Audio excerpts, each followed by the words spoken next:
Bigyan ng dagat eh. Ito lang huli ko eh. Eh, kaya mo na yan. Alam mo, maigi na yan. Kaya walang huli. Ito natin. Yan ka na naman sa pa-English mo eh. Bakit? Bakit? Di ba dyan naman ang kasagot? Ito natin. Ate! Ang itay! Ano nangyari kay Tay? Dali! Ano? Ang akala ng iba na ang buhay OFW ay laging puno ng saya at sarap. Para bang isang mahabang bakasyon.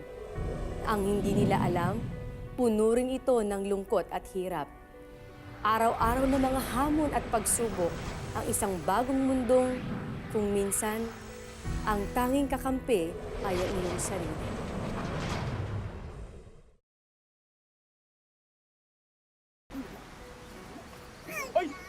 Junior, halika na. Ay naman na si Junior. Mama.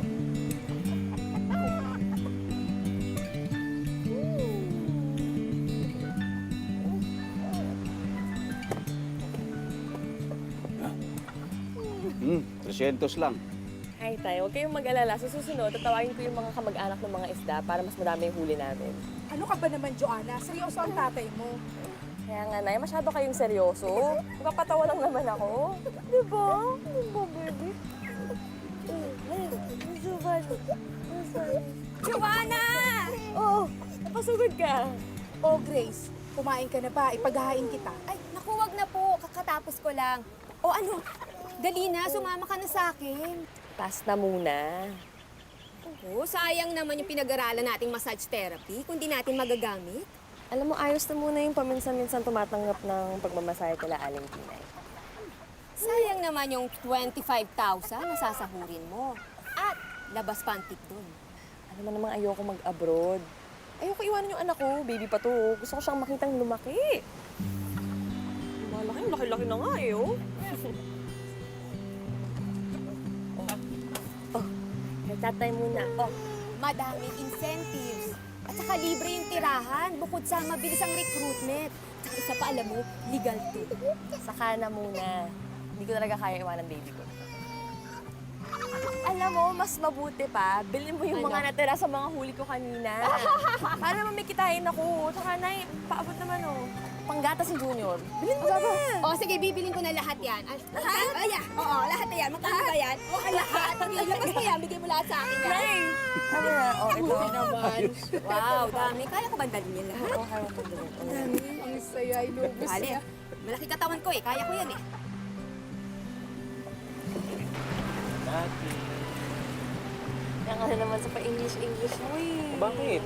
Bakit? Di ba dyan naman ang kasagot? Ito natin. Ate! Ang itay! Ano nangyari kay Tay? Dali! Ano?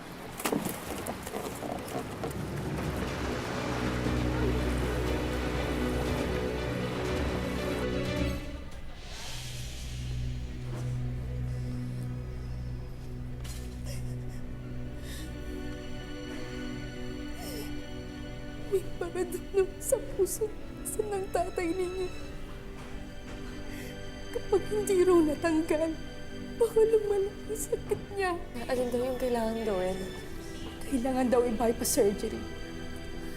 Coronary heart disease. Hindi ko nga maintindihan yon.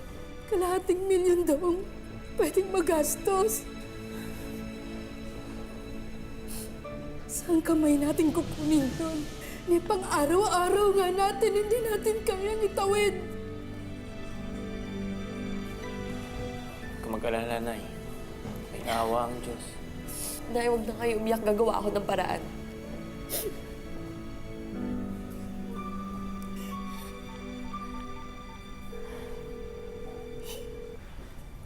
Hello, Grace? Bukas pa ba yung application para dun sa trabaho sa Kuwait?